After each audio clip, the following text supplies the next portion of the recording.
Welcome to lesson 7.2. In today's lesson, we'll cover the ecological functions of the various feeding or trophic level groups of nematodes. So we'll look at what nematodes do in the soil, what is their importance, but also look into how to distinguish between the different groups of nematodes that have various feeding mechanisms and feed on various foods in order to tell us more about the soil ecosystem. Okay, let's jump into lesson 7.2. So let's refresh our memory as to where we are at with regards to the soil food web diagram. So we have so far covered three groups of organisms that supply plants with nutrients, and we've covered the bacteria and fungi, and our last unit was on protozoa. And now we're up to the nematodes, so the first multicellular organisms that transfer energy in the soil ecosystem from the microbial world to the larger multicellular organisms that dwell in the soil. So here we are, this is the group we're looking at, and they perform a very similar role to the unicellular protists that we've covered in the last unit, in that they feed directly mostly on fungi and bacteria as well as protists. And some nematodes consume smaller nematodes as well. And they will also consume other organisms that are not included in the soil food web diagram, which include rotifers, for example, and other such animals. And of course, they play a vital function in the cycling of nutrients by releasing the nutrients that they gain from these unicellular groups of organisms. They then release those nutrients and provide those directly to the plant. Nematodes are also a vital food source for other organisms. So their presence is very important in soil because any other organisms that prefer to eat nematodes will not be present in the soil unless nematodes are also present. So they are a great food source for organisms such as earthworms. They also feed beetle and fly larvae, tardigrades, centipedes, symphylans, mites, and even fungi. There are some fungi that we will look at later that feed on nematodes. There are also specialized nematode egg consumers, so animals that prefer to eat specifically nematode eggs. And by being consumed by these larger animals, nematodes sometimes survive the digestive process, and in particular their eggs might survive the digestive process, and they are then dispersed by earthworms, slugs, woodlice, and centipedes in particular. But their primary role in ecosystems is in nutrient and energy flow. Their trophic interactions, so the diversity of their feeding methods, governs the flow of energy and nutrients through food webs.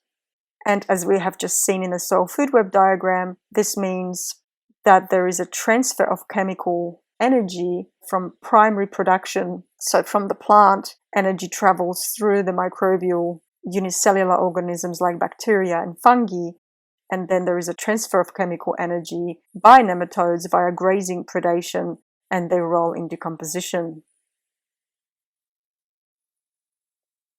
So let's look at soil nematodes. They can be divided into two main groups, and that's root-feeding nematodes that are often called phytoparasitic, and that's because lots of these root-feeding nematodes actually parasitize plants, although there are some root-feeding nematodes that are actually free-living as well. The other group is microbivorous nematodes. These nematodes feed on microbes, and 60 to 80% of all nematodes in the soil are free-living, and that means they're also beneficial, and they divide into bacterivores, fungivores, omnivores, and predators. Bacterivorous nematodes, or bacterivores, are the smallest and have the shortest generation time out of all the nematodes. Fungivores are a bit larger and they have longer generation times and feed on all kinds of fungi, including saprotrophic, so decomposer fungi, and mycorrhizal fungi. Omnivores are even larger. They feed on microbes, protozoa, nematodes, if smaller nematodes fit into their big mouths, and they have longer lives than the other two groups of nematodes. And then there are the predatory nematodes, which are the largest They feed on other nematodes, so could be considered cannibalistic. And once again, these live longer than all the other groups. The taxon Diplogasteromophora and the genus Pristioncus can have two different mouth morphologies.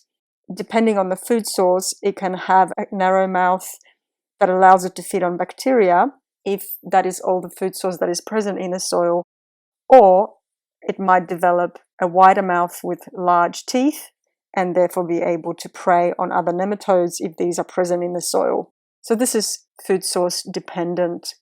And this beautiful mouth belongs to Hoplolimus species.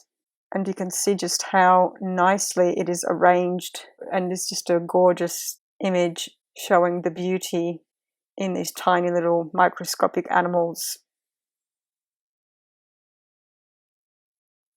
So what are the ecological and functional roles of soil nematodes? Their primary role is to cycle nutrients as they transfer energy within the ecosystem, and they occur in the soil with increased ecological soil complexity. So nematodes may not be present in the soil unless the successional stages of the soil ecology has reached a level where it can support nematode populations. Most soil nematodes, particularly in disturbed soils, are bacterivores and fungivores, and the ratio changes in the different groups of nematodes in the soil reflects the changes in decomposition pathways within the soil ecosystem. So the greater, for example, the bacterial activity, the greater the number of bacterivores, and these will dominate if there is a greater ratio of bacteria compared to fungi in the soil. When ecologists study particular groups of animals, they consider them to be either colonizers, which are also termed strategists, and these are animals that have short generation times, produce many eggs, and rapidly exploit nutrients. So bacterivores are considered to be colonizers or strategists. And then there are the persisters, and these are termed also k-strategists. These are larger animals, so larger nematodes that produce fewer eggs. They live longer, and they do not as readily respond to transient food resources, which makes sense because the food is not there for long enough for these larger nematodes that produce fewer eggs and live longer to actually reach maturity and reproduce, and therefore there is no response to a short-term food supply.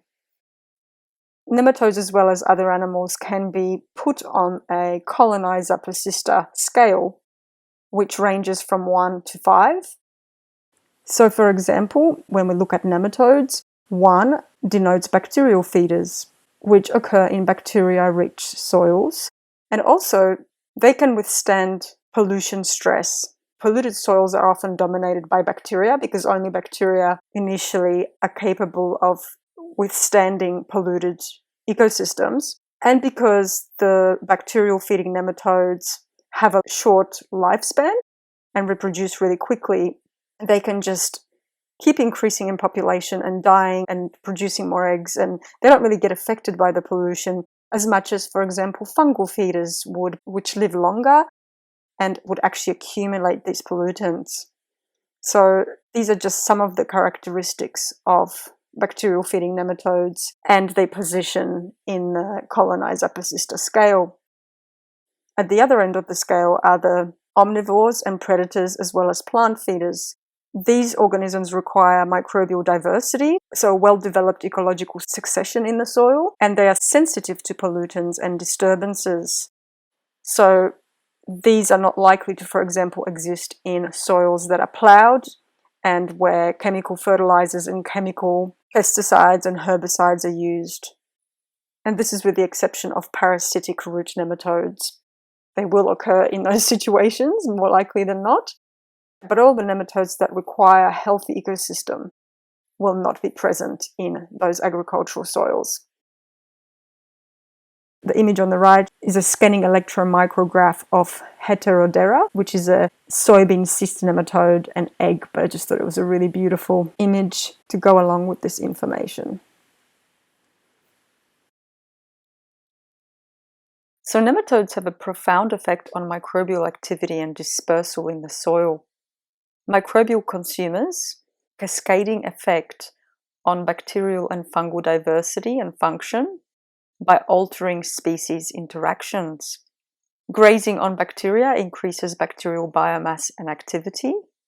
And as the nematodes move through the soil, they actually increase the surface area, and their excretements feed bacteria and therefore increase bacterial activity. The fact that nematodes graze selectively, have their own particular bacteria or fungi that they prefer to consume, has an effect on microbial community composition in the rhizosphere. So for example, fungal feeders, when they migrate towards the rhizosphere, they actually increase fungal activity in the rhizosphere, because as they feed on the fungi around the rhizosphere, they actually increase fungal activity because the fungi want to regrow and their activity is stimulated into action. So increased migration of nematodes to the rhizosphere increases microbial colonization success and activity. So it really helps the plant grow. So nematodes actually restore microbial activity post-soil disturbance, driving community structure, dispersal, and adaptation. They increase soil ecological function stability, providing resistance and resilience to the soil ecosystem. So nematodes are absolutely essential to have in the soil ecosystem, as they really drive this microbial diversity, microbial success, and microbial activity, and really driving that microbial community structure as they feed on fungi and bacteria in particular. In this really interesting research from 2016, the authors have found that nematodes increase nitrogen by 25%, phosphorus by 23%, and plant biomass by 9%. And this was under the conditions of abundant carbon and nitrogen in the soil. So they were able to show how nematode functional groups link below and above ground processes under resource-rich conditions. So I'll go through this lovely diagram step by step to show how the ecosystem functions when nematodes are present and how it all links together. So first of all, let's look at the plant. There are herbivorous nematodes that feed on the plants, which causes release of exudates via the root leaking out the exudates into the soil, which then attracts bacteria and fungi. So these are the exudates here being excreted as a result of the herbivorous nematode feeding, and this causes bacterial and fungal proliferation. Their growth and activity is stimulated. And as these organisms grow, they actually immobilize nitrogen and phosphorus and other minerals into their bodies. So they hold on to those minerals that they gain from the soil. And these are then locked up and are not available to the plant at this stage. So the bacteria and fungi actually lock up the bioavailable nitrogen, phosphorus, and other minerals that is available in the soil pool, but also from fresh organic matter that is added to the soil, and also the native soil organic matter that is present in the soil as well. So as long as these organisms thrive and grow, they will take up some of this plant available nutrient and lock it up within their bodies. But then this is where nematodes come in. Bacterivorous and fungivorous or microbivorous nematodes feed on the microbial communities of fungi and bacteria and excrete any excess nutrients that they gain from these two groups of organisms, because bacteria and fungi are the richest sources of nitrogen and other minerals. So as the nematodes feed on them by excreting the excess nutrients that they gain from bacteria and fungi and mobilize these nutrients back into the soil that are now again plant available. And of course, as these nematodes feed on bacteria and fungi, they stimulate the bacterial and fungal population to proliferate and become more active so that they themselves can get more food, because of course that excess mineral they excrete also feeds more bacteria and fungi. So it's like a loop. It keeps going around in circles. So the nematodes actually increase plant nutrient availability and uptake as a result.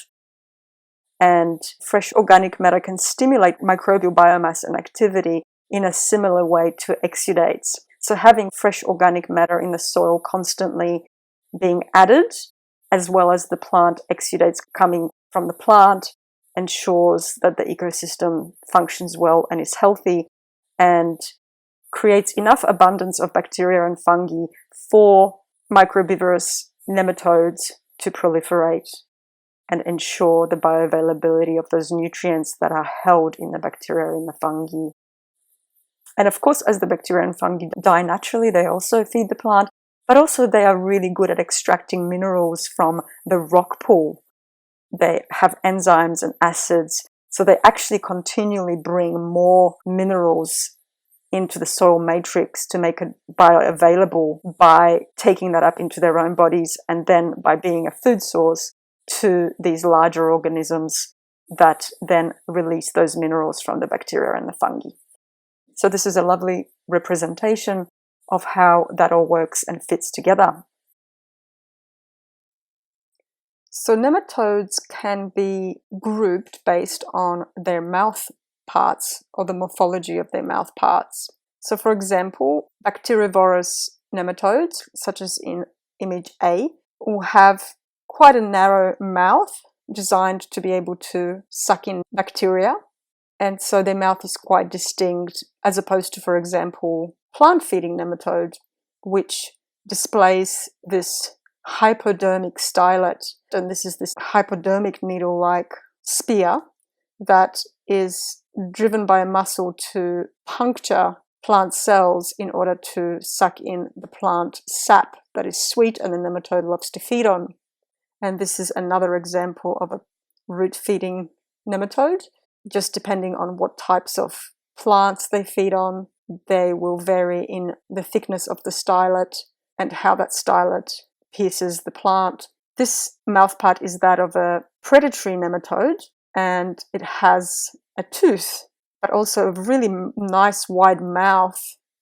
So that means a lot of organisms can enter this mouth, and if it needs to actually use a tooth in order to consume its prey, it will do so. So just depending on the food source that nematodes consume, especially the predatory nematodes, they will vary in how their teeth are arranged, how many there are, and how that whole jaw-mouth section of the nematode functions. And this is not a soil nematode, but it's a gut parasitic hookworm that lives in dogs.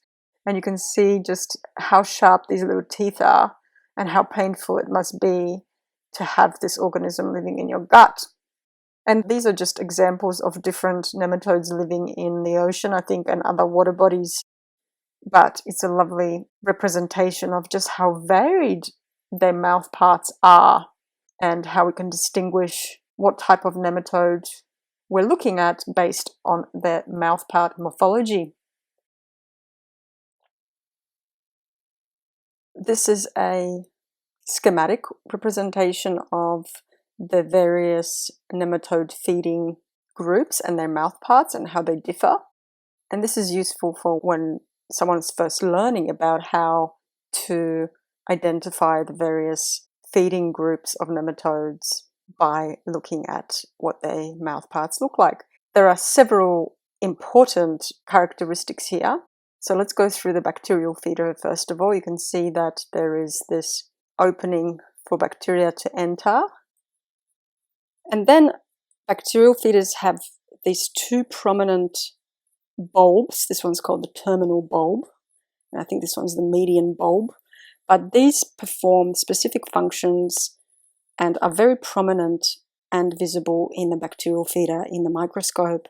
So when you put these three structures together, you kind of go, okay, this is a bacterial feeding nematode. All of the nematodes have pumps. Their muscles function as pumps to actually push the food further down the digestive system. But there's all kinds of stuff happening, like grinding of the food and then prevention of the food going out towards the mouth again. It's extremely complex and fascinating. No time for us to really cover all of this. And honestly, I would have to learn all this first because it's so complex in a tiny creature like that. But the other main differences between bacterial feeders and fungal feeders and plant feeders, for example, is that these two groups of organisms have to push a needle through a plant and then suck up the nutrients through this needle. And this is the stylet, and it's often referred to as the hypodermic needle-like apparatus. With the fungal feeders, there is less pressure needed to penetrate the cell wall compared to a thick protection on a plant and much larger cells to get through to actually get the exudates out of the root. So the plant feeders have these structures that are actually called knobs that connect to all these other muscles to allow it to force through their stylet into the plant. And predators have big mouths, big openings oftentimes, but not always. And by the way, the mouth is called the buccal cavity. That's the technical term for nematode mouthparts, or probably all mouthparts in science. But there are teeth that are made up of thickened tissue, so they're quite ferocious, and predators can actually consume through having a stylet as well and piercing their prey, or having these teeth and grinding and biting and tearing the prey apart into pieces in order for it to be digested.